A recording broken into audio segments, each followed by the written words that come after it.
Following the Astroworld tragedy, Travis Scott's problematic behavior is getting exposed, along with things that he hoped the public would never see. But before we get into it, I want to remind you about our new channel called IO Elite. Make sure to check it out if you want to see more IO style content. In at number 10, Shane Morris. Following the Astroworld tragedy, Travis Scott's former colleague Shane Morris came forward to expose that Scott left him in the middle of a medical emergency.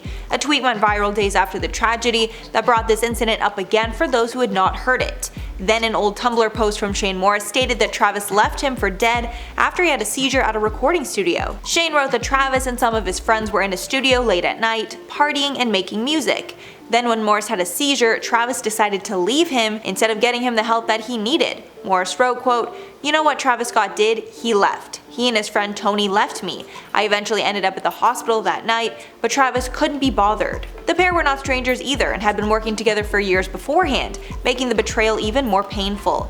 Apparently after that, Travis decided he didn't want Morris to manage him because apparently Travis didn't want a manager that has seizures. In at number 9, Paralyzed Fan. As we've said before, Travis has encouraged reckless behavior at his concerts, but things went too far in 2017 at a New York City venue.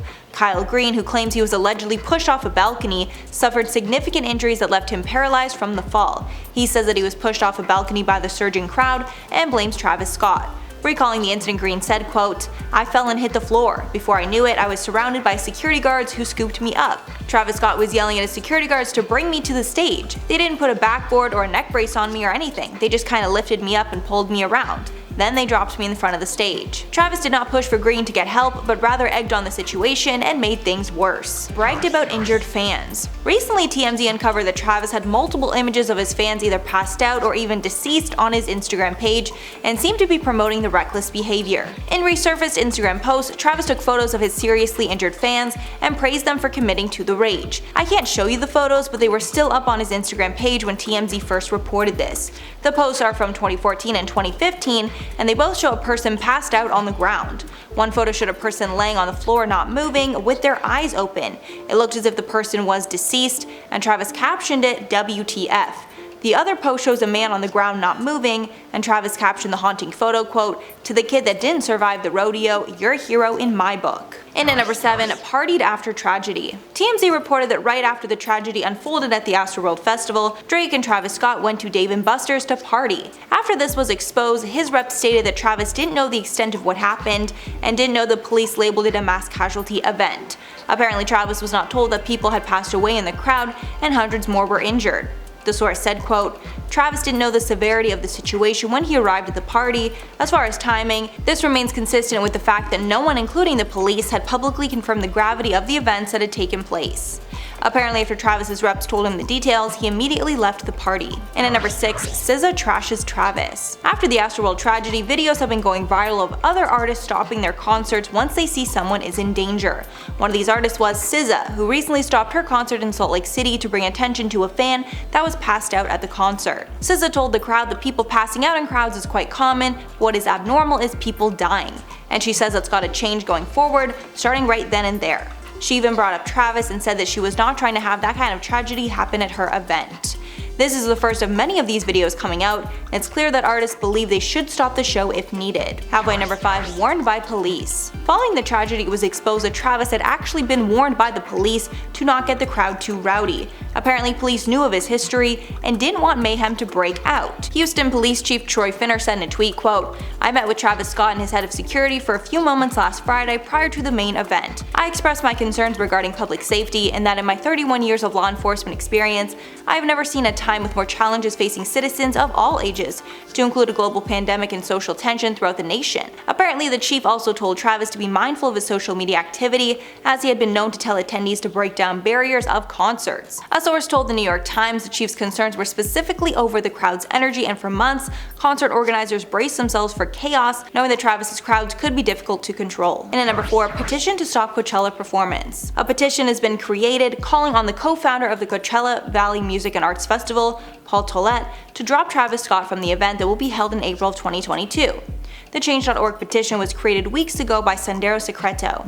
The summary of the petition states, quote, "With the recent tragic and unnecessary death of Travis Scott's Astroworld concert, due to Scott's own gross negligence and sheer lack of compassion for human life, We ask AEG, Paul Tollett, and Golden Voice to remove him as a performer at all their festivals. The petition now has over 20,000 signatures. The creator also addressed Travis's video apology, saying it was clear that Travis is trying to avoid blame and he didn't think that Scott was being genuine in the video. And at number 3, GQ video on raging. Before the Astroworld festival, Travis was known for his high-energy concerts where he would encourage the crowd to rage with him.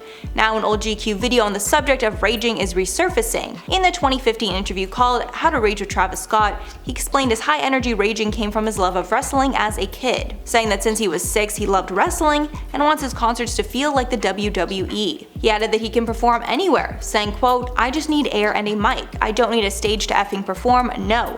We just need something to stand on. It could be somebody." And obviously, following the tragedy, the fact that he said standing on top of someone else is something people could do is very alarming. And at number 2, cringy Kylie interview. This one isn't related to the Astroworld event, but this Kylie Travis GQ interview from 2018 is probably the cringiest thing I've ever seen, and the comments of the video reflect that. This was one of the first press interviews the couple did when they started dating, and I don't think anyone will ever forget it.